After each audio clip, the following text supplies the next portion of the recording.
Hi, it's Ted Ritzer, host of the Greening Government webinar speaker series. It's a collaboration between my department, Alberta Environment and Parks, the Alberta Climate Change Office, and the Municipal Climate Change Action Centre. The goals of the series are to help governments in Alberta reduce their carbon footprint and also to help them grow their green economy. And tonight we're very fortunate to have Janette Hartz-Karp from Curtin University in Australia, who I've been told lots of good things about you, Janette, as far as you've got to get you speaking, because you've done some wonderful things with citizen engagement within Australia on very, very difficult topics. So I was just thrilled when you agreed to speak in the series. That's a pleasure, Ted.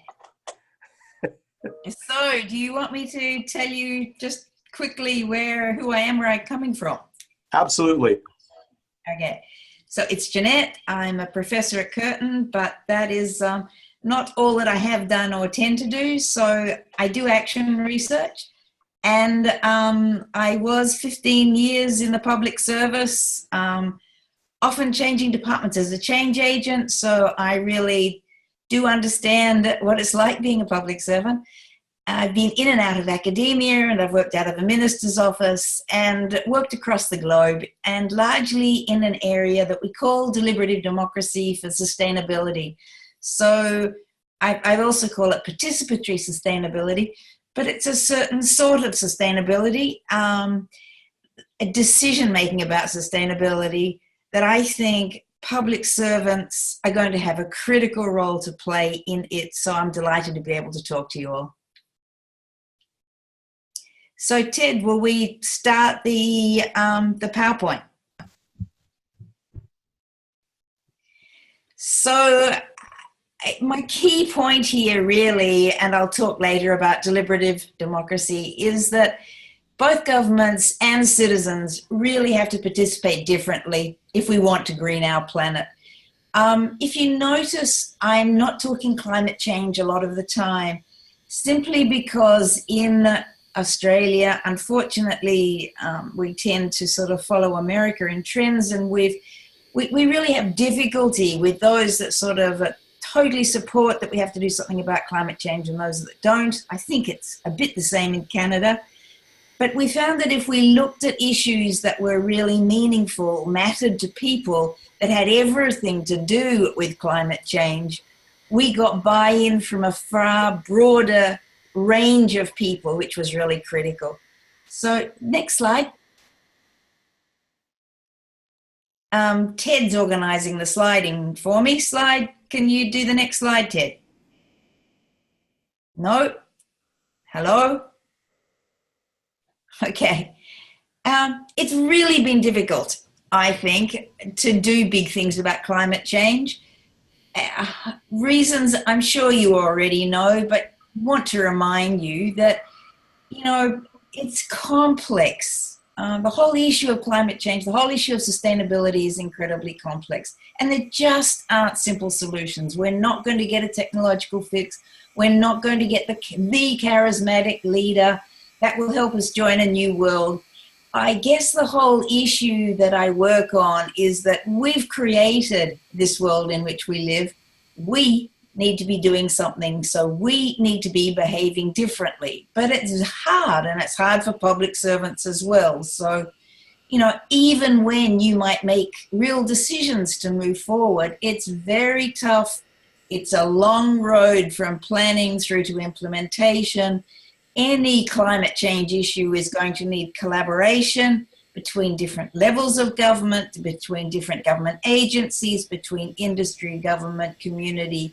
And that means we really need long-term commitments, and that's often really hard for political leadership.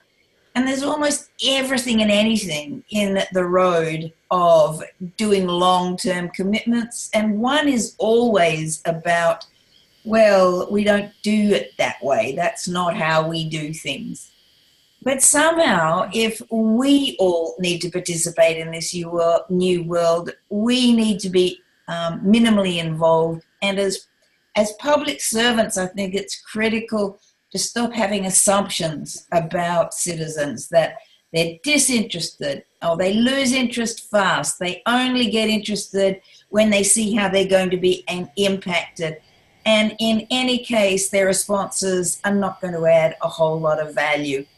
And often when we do our very best to go out there and do community engagement, we often leave people feeling either anxious or even angry, but certainly often disaffected with government. And the real question is why. So next tab, please.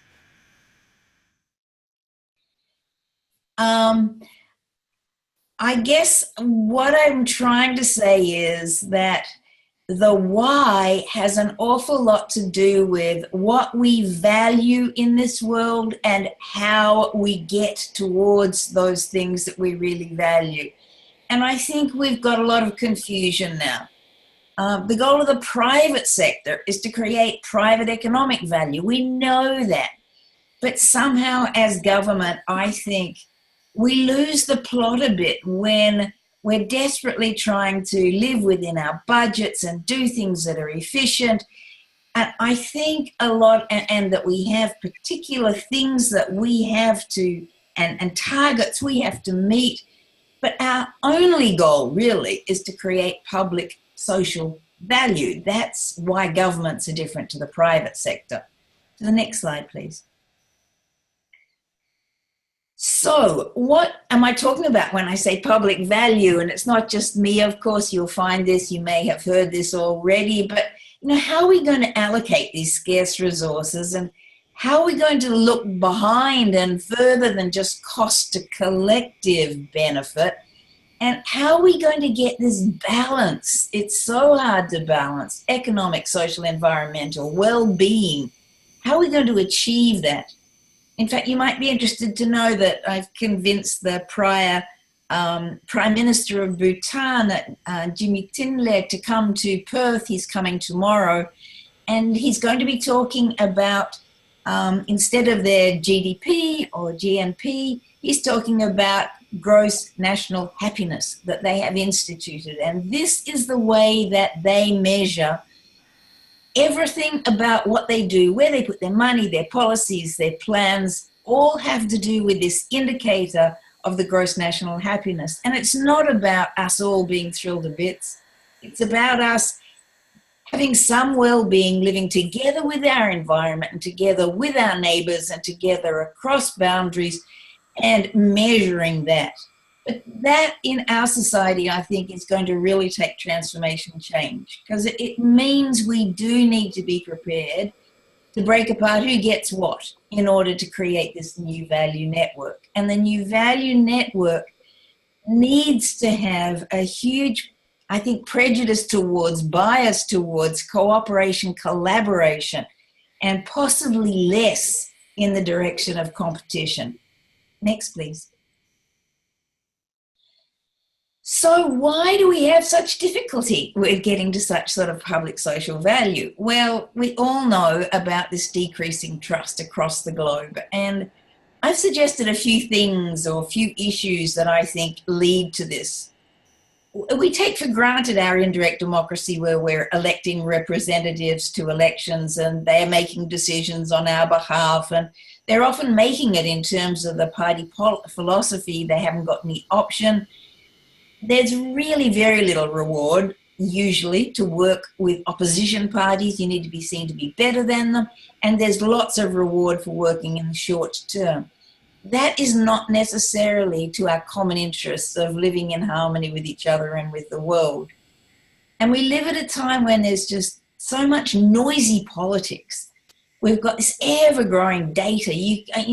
My adult children find everything on their telephone. Doesn't matter what it is. It's all there. We have constant social media. So with young people now almost defining themselves by how they see themselves on media. We have sound bites all the time. We have Twitters. We have the whole world changing because of some, excuse me, but idiotic often, but in any case, Twitter that Trump has just sent. We have this whole notion of false news. It's always noise in the background. And the thing we know but don't know how to deal with is we have such unequal players. I mean, even our representatives of our parliaments don't represent our demographics. And there is just this increasing divide between those who have and those who have not. And with the next, please. Okay, so I'm talking about a new shape because somehow we've got to see this as a new world. Now, what would it take to get government by the people, of the people, for the people? How would we get a democracy that's based more on cooperation and competition? And how would we get we the people to really take responsibility for us, for our democracy? That we would look at our common responsibilities equally, if not more, than just our individual rights. And how do we move from a democracy that's using public opinion all the time to something more substantive, which in some instances called public judgment and in others public wisdom? But that's what people say after they've given a lot of thought to the issues. It's not what people say before they even think, which is public opinion. Thank you. Next. So, okay, I've tried to create, since we're talking about climate change, a system. And the system we're into is a vicious cycle, I think. And that's what we've done a lot when we talk about community engagement, community consultation. And how do we change that into a virtuous cycle? So the next slide. This is how I define in Western Australia, many of the countries I've visited, our current Western notions of community consultation. We have a concern, we have an opportunity, the experts do their bit about taking a look at the data and looking at some possible plans, and the officials talk to the stakeholders, usually those people who are either interested in or passionate about or knowledgeable about these plans, and then we may or may not, we'll adjust these plans accordingly. We finalize the plans and we think, yay, let's put them out to the public, and they'll say, what a good plan. And instead it backfires on us. And public officials feel really disaffected, and really we get weaker social capital as well. What is a fundamental cause, I think, of this vicious cycle or a fix that fails is this notion that we have to push viewpoints because we've got the answers, really. We just need to nudge people in the direction that we think is right, and they'll take it. We just need to educate them. And we rely on this notion of reliance on power over, on advocacy, as opposed to a different possible way of allowing people to interact with us. So the next slide. So this is what a virtuous circle might look like, where we don't already go out with the issue as we've framed it, but the public will, or if you like, that's when we use the social media and all the noisy part to help us frame and reframe and take a look at what the options and preferences might be. And if people have thought them through or not thought them through, they all become part of this notion that we might call a public will. But then we do an intervention, and it's not the only way to go, but it's a really useful way where we get a mini public to deliberate. And you've done that in Edmonton. And indeed, I actually assisted with some of the work you did, and it was wonderful. But it's not a one-off. This is a continual methodology, if you like, for trying to move from public opinion to public wisdom. So this group of people is randomly selected. It's just using the Athenian method of democracy, where people's names were pulled out of a criterion, a machine that said, okay, you are the people who decide whether or not we go to war, whether or not we put up taxes. And it was taken as part of people's responsibility as citizens. Forget the fact that that didn't include women, older men, servants, etc., etc. But regardless, the notion is just the same. They had hundreds of different Minipublics that they were using to decide almost all the affairs of state. So all we're doing here is taking on the original Athenian democracy as opposed to the Roman democracy, which was really about keeping power in the hands of the elites. And this is exactly what happened as well with democracy during the French Revolution, etc., and American revolutions, where really there was a huge fear of the mob, and what we needed to do was make sure that it was going to be in the hands of people we could trust, in other words, the elites, and hence we've gone into representative democracy or indirect democracy, where other people are representing our interests. So this mini-public then influences decision-making. It isn't just there to say, isn't this, this is a way forward. It works to influence decision-making. And I'm going to give you examples of how we've done that in Western Australia and how I've done this elsewhere. Then the public stays involved. And I know that the government in Edmonton has tried to do the same thing, because you need to keep them involved right through to co-implementation. And that way you can get increased reciprocity and trust. And we've actually measured that, and it does happen. And you get increased social capital. And that's critical if we're trying to get a nation state, as well as a local government, as well as a world that really uses cooperation far more than it currently does in order to make the changes we need. So next slide, please. So what is this virtuous cycle? It's really a cycle of deliberative democracy. It's about public deliberation. People have to, they're demographically representative, attitudinally representative often of the larger population. And they have to reason together. That's why it's deliberation. It's not telling other people the way the world is. It's listening. It's doing equal amounts of inquiry as advocacy. So it is a much more balanced conversation. It needs to be under egalitarian conditions. It doesn't matter who you are in the room, what sort of pips you come in on, with on the shoulder. It's egalitarian once you're in there. You need to mutually respect people you don't much like.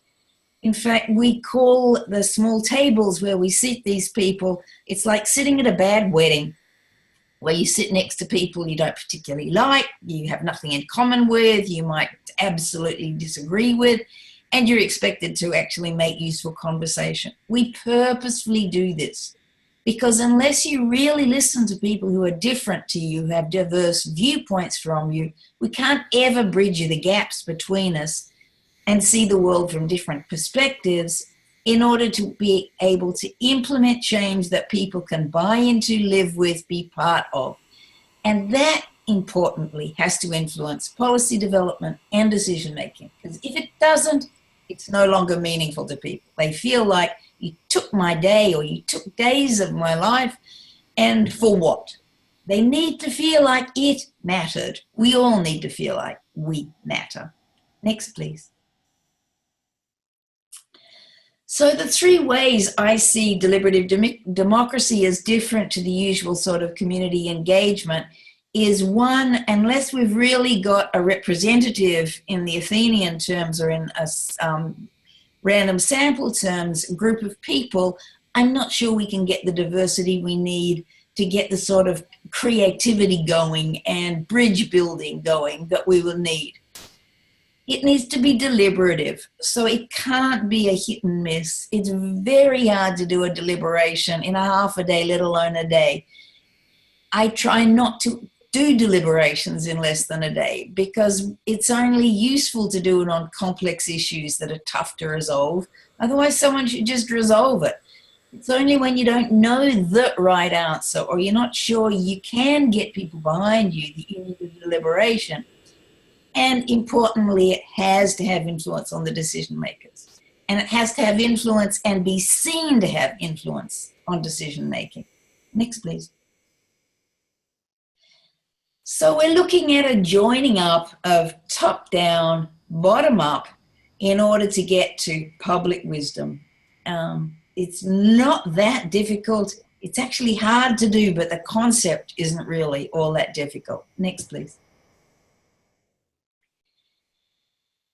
We're beginning to do this more and more, and it's interesting, and it's why I seem to be, people are finding the sorts of work that we're doing, and probably your people in Edmonton as well, from across the globe, because it really is a useful way of helping you make decisions that are wiser than you would have otherwise done.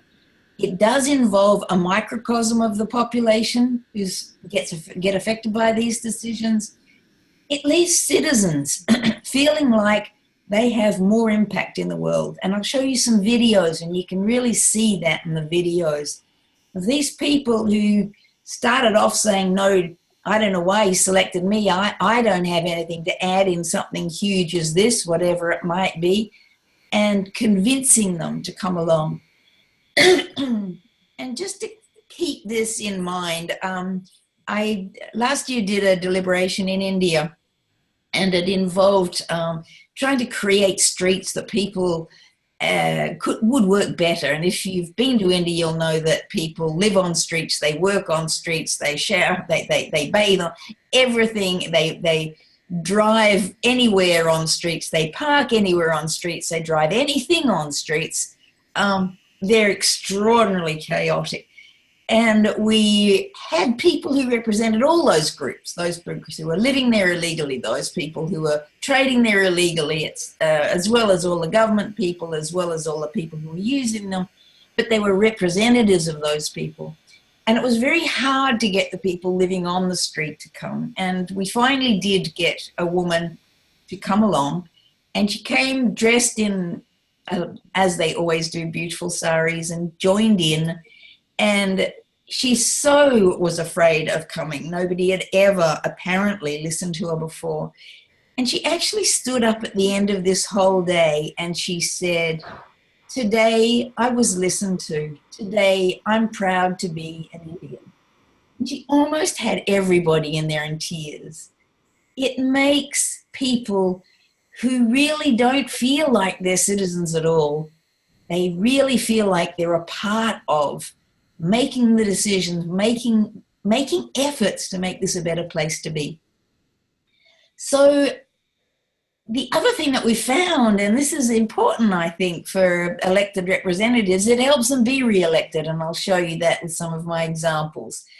And that these Minipublics can strengthen representative government. They can strengthen this demographic deficit, and I'll show you also some data on that. And they do give us a new democracy, and I think we all need to be part of that. Next, please.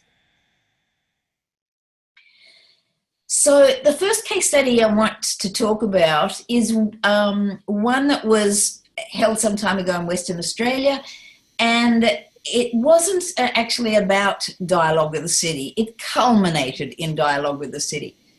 And this was an enormous event. We had 1,100, and you've got a part of the room there in front of you that you can see. And we made huge efforts to be very inclusive. And it was, in this instance, a third random sample, a third people that came from every group we can think of, a civic group, and a third people who responded to advertisements almost everywhere saying, choose me, who eventually we had to randomly sample. And in the end, we had 1,100 deliberating. But how did we get to this, and what was it about, and what's it got to do with greening? So the issue really had to do with the new Labor government came in and decided to stop our enormous trucks. We call them road trains. They are ginormous, from going down a very steep hill from the wheat sheep area to the port. And the problem with this transport is that if anyone collides with one of those trucks, doesn't matter who's at fault, the person in the car dies, or the person on the street, or the bike. They're incredibly dangerous, and of course they can't stop very fast. So having decided that these trucks would no longer go down Green Hill Mount, there was then this huge uproar in the newspapers that this was going to destroy the state as we know it, destroy the economy as we know it. We could no longer get all of our farming produce through to the ports. And it was typical Labor making stupid decisions. It was so emotive that when I was working out of the minister's office as a consultant at that time, and it was the first and hopefully last time in my life I've ever got a death threat. It was a truckie who was so concerned about his livelihood that he thought that I was going to be personally somehow destroying it, and somehow he found my telephone number. So it was an incredibly emotional issue to start with, this first issue. We got people, a random sample of people who lived on or near the road, who had to sit next to the truck drivers, who had to sit next to the people who were monitoring the truckies, who had to sit next to the greenies who were looking after it's not far from a national forest. We had really extraordinary tables. It took us a half a day to do empathetic listening before people even listened to one another. But by the end of the day, we had a direction forward. And there was actually a drinks, non-alcoholic drinks, session afterwards, and enemies had an arm around each other. It was quite extraordinary. Having heard one another, having actually said, no, I do understand what you're saying to me, what it's like. And this is the truck driver living on or near a road that I'm coming down. And until people felt heard, they couldn't move on. That was decided. We then moved, but the people said to us, we shouldn't be looking just at this. We should be looking at the whole issue of freight. So that led on to another huge deliberation, or series of deliberations, that we called the Freight Network Review. Okay, how are we going to do freight differently? Can't we find ways to take them different routes, put it on trains, get ports inland, do various ways to be looking at this? And we held a large-scale deliberation in the city and in 5 in different country areas. Every time we got to some issues or ways forward of consensus, we took them forward to the next. And we finally had a plan for Freight Network that the state had never had before. And there was a big launch. And so the minister turns up to the big launch in one of these huge road trains to Parliament to try and get the media there. And we had all the media there. It was huge. And the media went from person to person saying, okay, you represent the union, truck drivers unions, were you conned into this? Or how do you feel about this? And unanimously, no matter who people talk to, the radio, the TV, the newspapers, everybody said, it's great, we got a way forward. Would you believe there was nothing in the media the next day? Zero, zilch, nothing. There wasn't a story. People all agreed.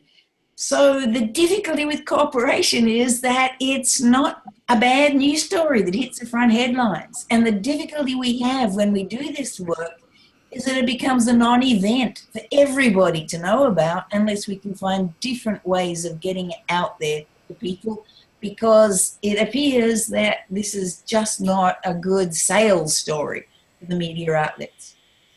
The people at the Freight Network Review said, actually, this isn't enough. We really need to be considering the city region that we want to be living in. What's it like? And that led to this that you see in front of you, which is Dialogue with the City. And this in itself was a multi-stage process. We decided that we were going to do a large-scale deliberation, and the minister asked me to speak to all her CEOs. She was a minister of a large planning and portfolio and transport portfolio. It had all the planning regulations, state and regional, that had the rail, the road, the air. It was a mega sustainability portfolio that was really looking to move towards a more sustainable future. And because it does have a significant carbon footprint, it was really important to us. We got all of the CEOs in the room, or I did, and I told them about running one of these. And I had heard that America Speaks had done this in America after 7/11 with the Twin Towers, and it was extraordinary. And the minister got half funding, I got half funding, and I actually went and spoke with Carolyn Lukens and their team to figure out how on earth you do this, because I had no idea. So they were wonderfully helpful, and I came back to Australia and said, we can do this. This is how we can get people interested. So the planning department and transport departments all said, but we've all got future plans. You've got our future plans. And the minister said, to what extent have the public been involved? Well, we put them all out to advertisement, or we had this engagement or that. What about ordinary people? How have they been involved? They're disinterested. Why would we want them involved? What have they got to help? So after we'd done a lot of this work, the CEOs were getting more used to this.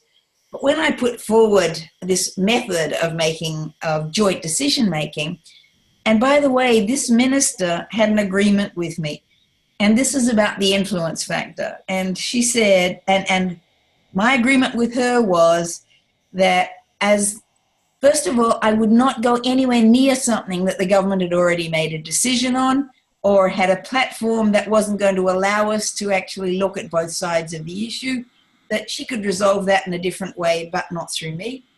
And that if we did any of this, that it needed to involve everyday people, always having a random selection as at least part of this.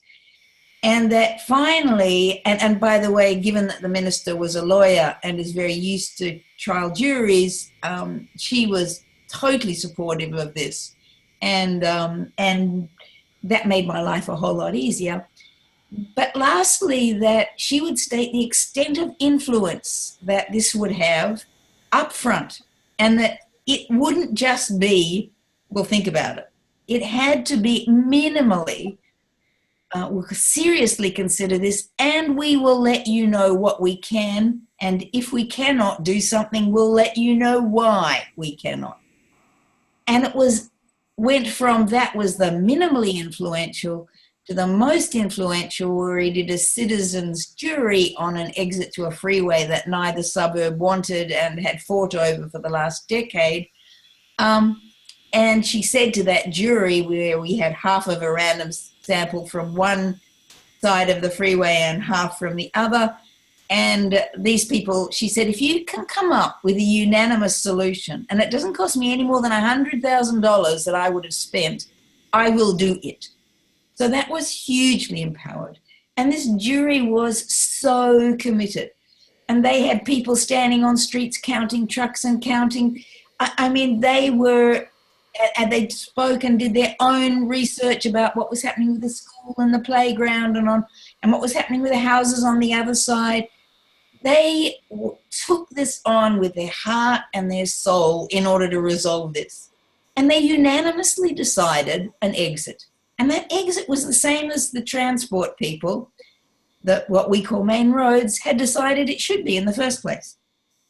And so when the transport people heard this, they just said, well, that was a big waste of time. What on earth do we do that for? But the issue for the jury was the transport people had it wrong. It wasn't a matter of NIMBYism, not in my backyard. It was a matter of there was a school and a playground, and they were incredibly concerned with trucks going by it. So the jury spent the last hours of their deliberation saying, well, the minister's virtually given us $100,000 to spend. Let's figure out what else we could do with the traffic and what else we could do with the school and the playground to make sure that they are safe. And they came up with a plan that spent the $100,000 that made the school and the playground safe. And then they have unanimously decided. So yes, it's true the transport people had the right, I suppose, technological solution. But because they hadn't understood what the real issues were of the people, and that wasn't easy to discern, it took us a long time to find out that this was the major point of worry. Once that was resolved, people were okay with it. At the very end of that jury, the way that we always have overseeing groups that decide how this random sample is going to be stratified. And one of the stratifications in this instance was, we don't want people who've been part of an action group. We just want everyday people. They're not part of action groups. So when the telephone calls went through, the participants were asked whether or not they'd been part of an action group. At the end of our deliberation, our citizens' jury, one of the women stood up and said, I have a confession. hugely worries me when someone stands up at the end of a really long deliberation and says something like that. I said, so, tell us what it is. And she said, well, I lied. I said I wasn't part of an action group. But she said, I am. And I was part of the action group that was absolutely against this exit. And now we've sorted it out. And now I understand the issues. I'm going to go back and do everything I can to the community, with the community, so they understand this. The road was put through without any further ado. So just to explain that when you're involved in this, you can help to make this happen, and that's critical. So here I am standing in front of these CEOs saying that we're going to do this 1,100. It's going to have new mapping software. It's going to, it's going to play a mapping game where we can get some creativity in how we're going to house the people and how we're going to save our public spaces and how we're going to reduce carbon and it's all going to be network computers, and no, we've never done this before, and no, we don't have the programs, and no, we don't have access to them, but we can do this. So I suppose, unsurprisingly, they all unanimously decided this was far too high a risk of a venture, and no, they wouldn't agree to it. So I went back to the minister fairly downcast and said, well, I wasn't successful that time, and none of them agreed to it. And so she said, okay, let's think about this. And we talked through what we perceived to be the risks and the problems, and they didn't seem to be overwhelming to us. And she said, okay, we're going to go ahead with it regardless. They'll come on board. They really don't have an option. So we then had to go get money, because we couldn't get money from any of the state government departments, and we did. And this whole thing, mind you, they all came on board. So the venue you can see here actually belongs to the wharf. The transport people, the public transport people provided free public transport to and from. We also managed to get the federal, a group that works with the federal government, and it was actually terrorism software that we had on the computer that was allowing us to put all the mapping in and figure out where things went. And the only people that said no to us was IBM, and we got Sun Microsystems. They provided all the computers. We got Channel 7 to put on an hour's program, a hypothetical about what the future would be like. We got the daily papers. Sorry, Channel 7's a commercial channel. We got the daily newspaper in Western Australia to put a feature on the front page of all our potential futures and our issues and our problems. We had the most, and I went to a huge mining company, to BHP, and said, you've got a terrible name. How about giving us some money for something that doesn't impact you? And they gave us more than $100,000 towards this. So it all went ahead.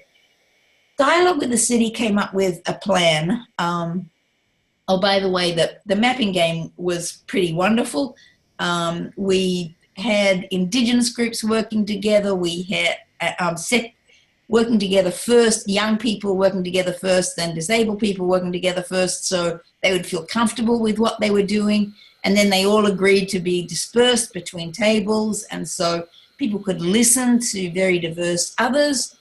And we ran it, and it was only a day. And we played the game, and it all got put into the computer, and we came up with, first of all, what are our key principles, and carbon. The whole issue of carbon doesn't come up per se, but it comes up over and over again. Where we want a clean city, we want a green city, we want people using less cars. We want, we don't ever want to get a smog city. So climate change is there, but it doesn't feature in any of the materials as a huge issue at that point in time.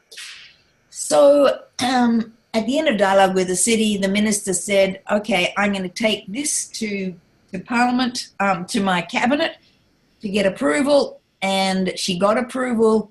An election was called very soon thereafter.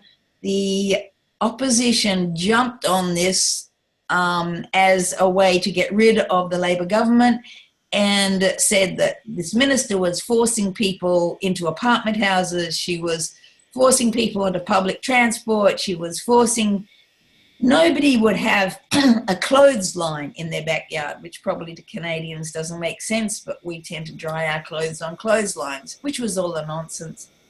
In any case, there was a big demonstration planned against this, and quite unbeknownst to the minister, the government, people who were involved in this put on a much bigger counter demonstration at the same time. They dressed up all their kids, and they did this whole thing of being dead ducks being killed by all the traffic on the roads, and all of the TV went in their direction and not in the direction of the other protest, which was great.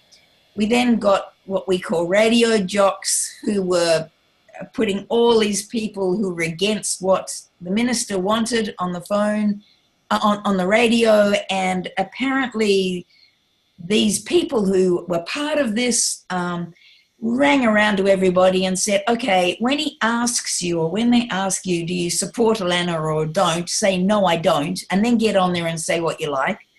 And so there were dozens of people on the radio who were saying, we hugely support this and we want to move forward with this, and let's do this. It turned out that it became a non-event. The government was re-elected. I don't think I'm going to have time to actually talk about the Geraldton issues, but that was another. Can I just go to the next one and I'll just explain? I worked for 4 years also out of Greater Geraldton. So I might take 5 minutes over my time. I'm hoping that that will be okay. Just to quickly state what this was all about. Is that okay with you, Ted? He's gone. Okay. Are you there? Go ahead. Okay. I'm just going to do 5 minutes, so I just explain quickly what Geraldton was about, and then I'll end there. Is that okay? Okay. So, with Geraldton, I think I'm back on. I got a telephone call from Geraldton to say, we really want to get a sustainable city. We want to be the leading city in terms of doing something about climate change. We want you to be part of this. And why did I get that call? And it was interesting. The CEO was new, and he'd been part of another deliberation that I'd held on creating regional open space throughout the whole Southwest. And he'd been part of that, seen it, wanted to do this in Geraldton. So we had a 4-year research grant, and I worked with a small team from Curtin University together with the Geraldton people, where every time an issue came down the pipeline that was difficult, that was complex, or that was a huge opportunity, we then applied deliberative democracy. We used usually public media. We used volunteers from the community to also be trained in how to do World Cafes, and they went through the community and ran their own. We also did conversation cafes where we got coffee places to give free coffee and it was a different sort of technique to use to be able to find out what are the issues people care about, how do they want to move forward. The very first thing we did was hugely surprising to their elected council. It was fairly very conservative and typical of one of our country towns. And the people said, we want to go carbon neutral. We want the city and to be proactive, and we want to lead the way. This was a huge shock for the elected members, and one they absolutely had to scramble to get on board. This first deliberation led to another one where we got together people in the whole energy chain from across the nation who came to Geraldton, 400 k's north of Perth, and who deliberated how we could provide energy, not just to make Geraldton using just natural energy. They have solar, they have wind, they have geothermal, they have biomass, they have tidal energy, but they could have also provided a significant proportion of the city's energy. They agreed on a plan to move forward. The federal government was delighted. The state conservative government at the time, government had changed, said, we don't like this. We've got so much coal, we've got so much gas, go away essentially. So it didn't happen. But over the 4 years, this place of Geraldton continually used deliberation, continually used Minipublics as a way to resolve issues and to try and become the sort of place they wanted to be. And that was going to be clean and green with the most wonderful beaches in the world that they were going to keep clean and stop the developments to absolutely enable this place to be a different place. I do have some videos. I'm not sure if I have time to show them. Maybe if there are not question times, we will. But otherwise, it's been fun, and I hope there's been some real learning for you. And thank you for the opportunity. Well, that was excellent. Did you want to show a video, Janette? I don't know if we've got anybody who has questions. We ought to. Yeah, no. No, it's just us. It's just us. Okay.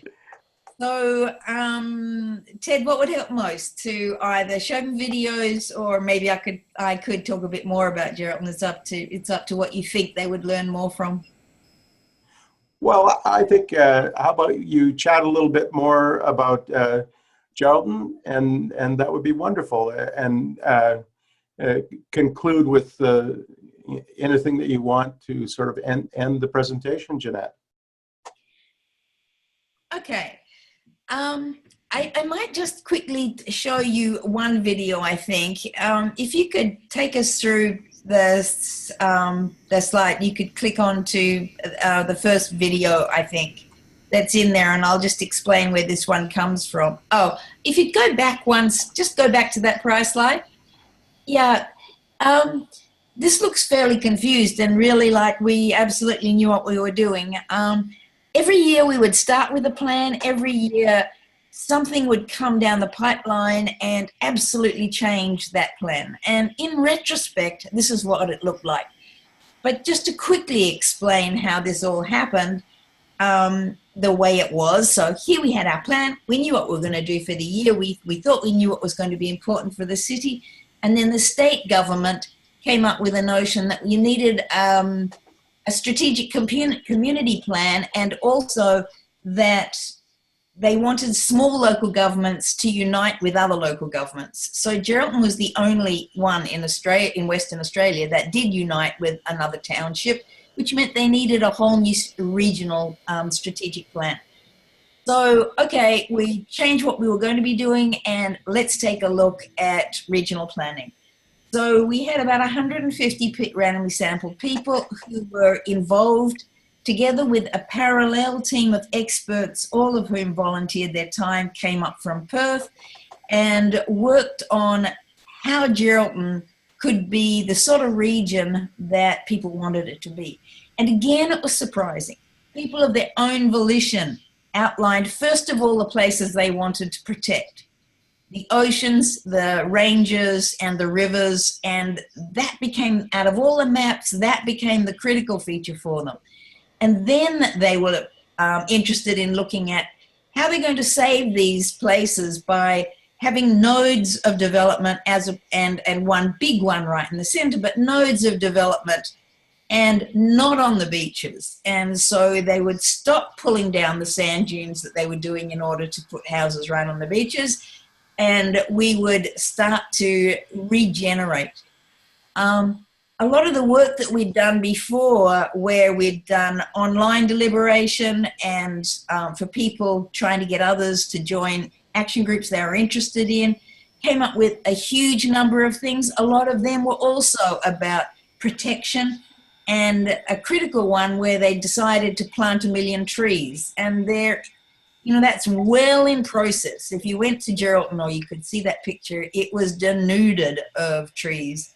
And it's got mining around it, and that's further denuded the place. So, you know, it's been really tragic for climate. and they're only putting in trees that were native to the place in the first place. So, you know, those sorts of things have been really exciting. Knowing all of those things, I suppose it shouldn't have been so surprising that when they were doing their strategic planning, that they came up with the sorts of things that said, first protect, and now let's decide where our clumps of citizens are going to be. Then let's decide on the sort of transport we want. So transport came last, and it was the same thing with dialogue with the city. Now, this is not something people are told to do. This is something that it would appear people care about. And so if we just get them involved, they do the sort of holistic thinking that often within government we find so difficult to do, because our job's transport, or our job is welfare, or our job is, you know, protecting the trees in the forests, etc. When you get randomly sampled people together and they're taking a look of our whole region or our whole area or our whole city or whatever it is, and we the people, this is how they see the world. They see it holistically. I'm going to show you a very short video, which is the first one, which shows you our inquiry by design, which was another sort of mini-public. There's about 85 different sorts of mini-publics you can use, but this is the first one for Greater Geraldton. So the first one, if you could click in there and just take a quick few-minute look, 3 minutes look at this video.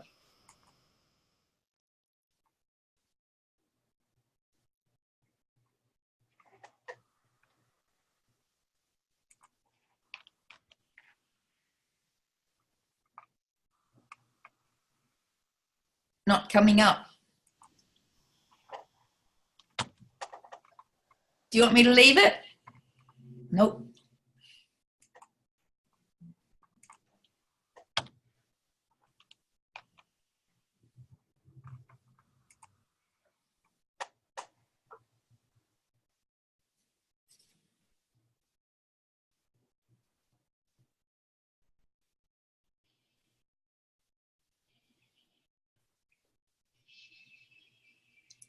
Ted, will we leave it and I'll go back?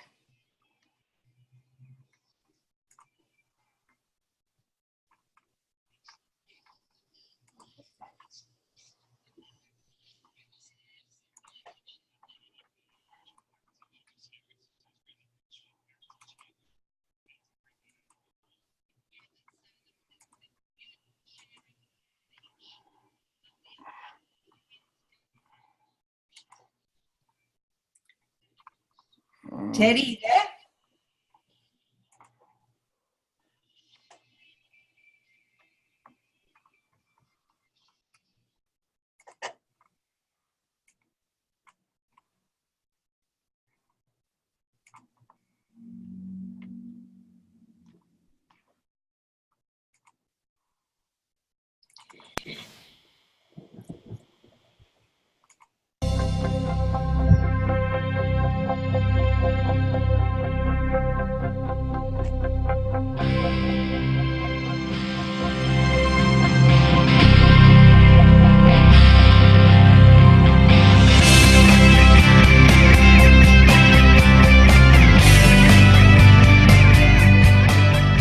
What do you actually value about life in this place? I've got to go back to my fresh air, my ocean. But I like the Aboriginal heritage of this area. There's really rich heritage here, but we probably need to bring that out a bit more. Together, so the communal sharing of the beach and the ocean. It's got the wind, sun and ocean symbols on it, and I think that really brings out Geraldton's identity.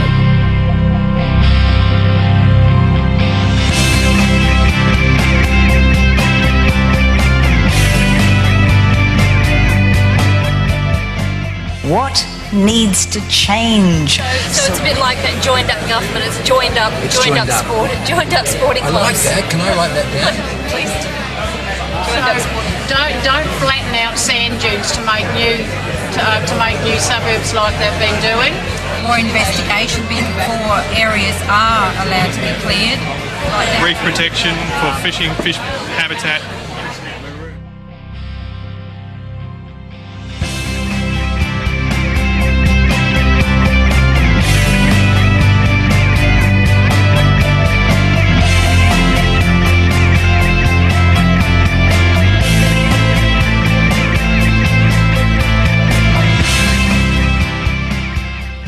explored 6 scenarios. Like I said, it's got that European feel. Anything else that hasn't been mentioned? The high-speed rail. Yeah. But within the Great Europe, you have a different where you can walk to your shops and stuff. Okay.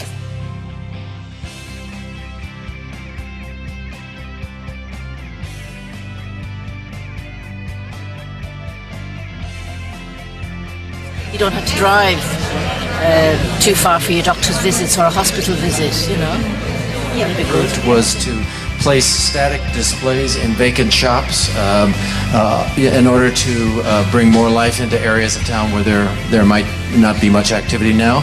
The big bold idea was a new public square. One of the strong things that came out was the role of leadership, and that it's okay to lead and be good. You know, so you talk about, and we recognise the people who are doing good. That was that someone just came along and said, this has been a great concept, but we need to keep it going. And I think that's very important.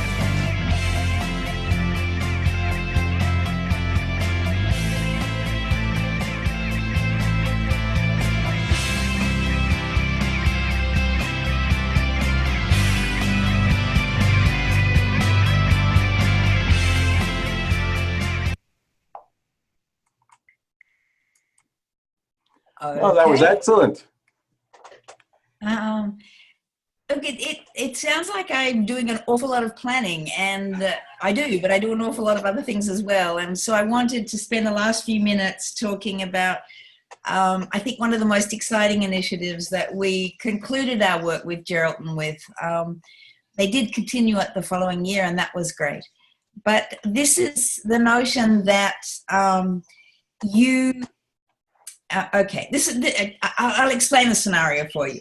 For 4 years, every time a big issue came down the pipeline, we dealt with it with a huge amount of not just involving the community in understanding the issue, but in the decision-making about the issue and in the implementation of that issue.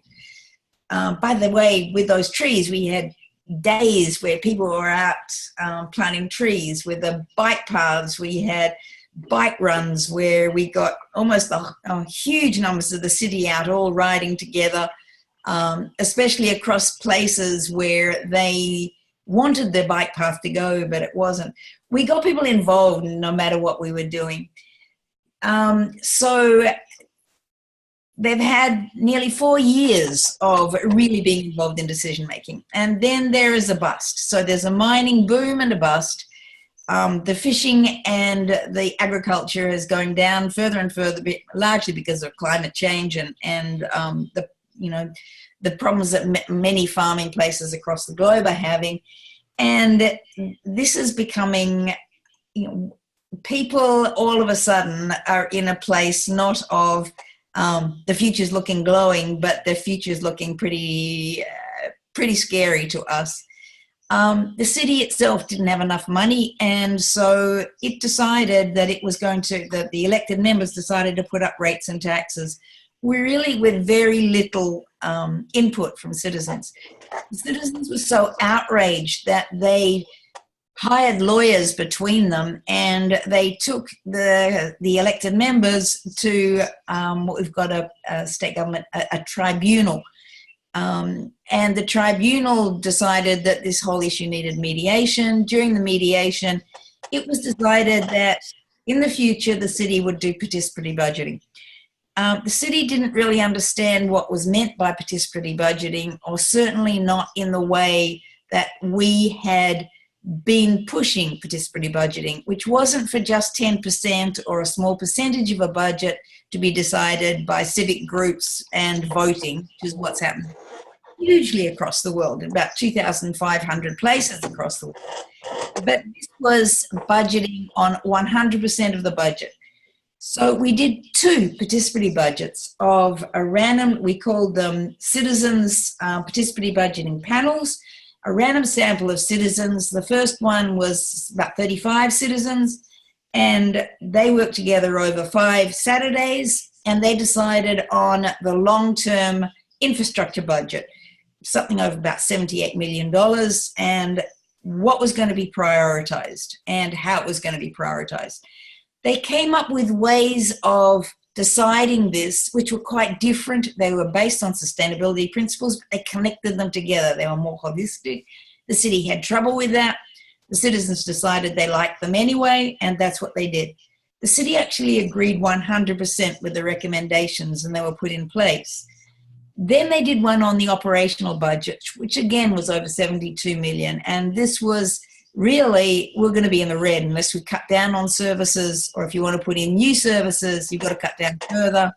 The citizens over 8 weeks, really hard 8 weeks, including involving the larger community, came up with how to do this, put forward their ideas, and the city has almost accepted the lot. And the most interesting part was every Saturday we allowed the elected members to come in and be observers. And we had 5 of them that came to every single session because they said, actually, we never understood how the budgeting took place, and now we understand. It's great. And the citizens grilled the managers and directors of every single department and that was there. And so again, everybody learned everything. It was all open. It was all transparent, and nearly all of their recommendations were accepted as well. All I'm trying to say is, you know, people will help you share the pain as well as the gain.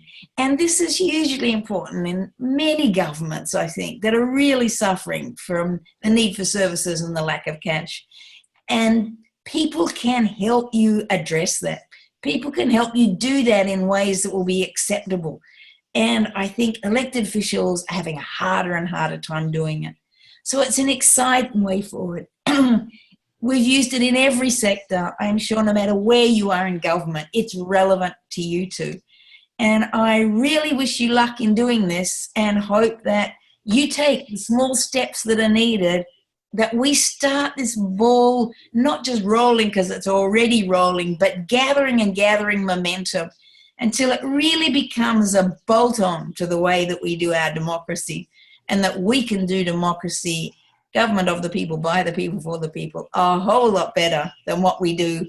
And we can get to a sustainable globe, which is what we desperately need. And thanks, everybody. Oh, that was fantastic, Janette. Thanks so much for doing this for us. Pleasure. I really enjoyed it. It was good. It was fantastic. Thanks so much. It'll be posted to the MCCAC YouTube channel probably by Tuesday next week. Okay. I don't think I'll watch it, but thanks. Thanks so much, Janette. Thanks and bye. Take care now. Bye now. Okay. Bye.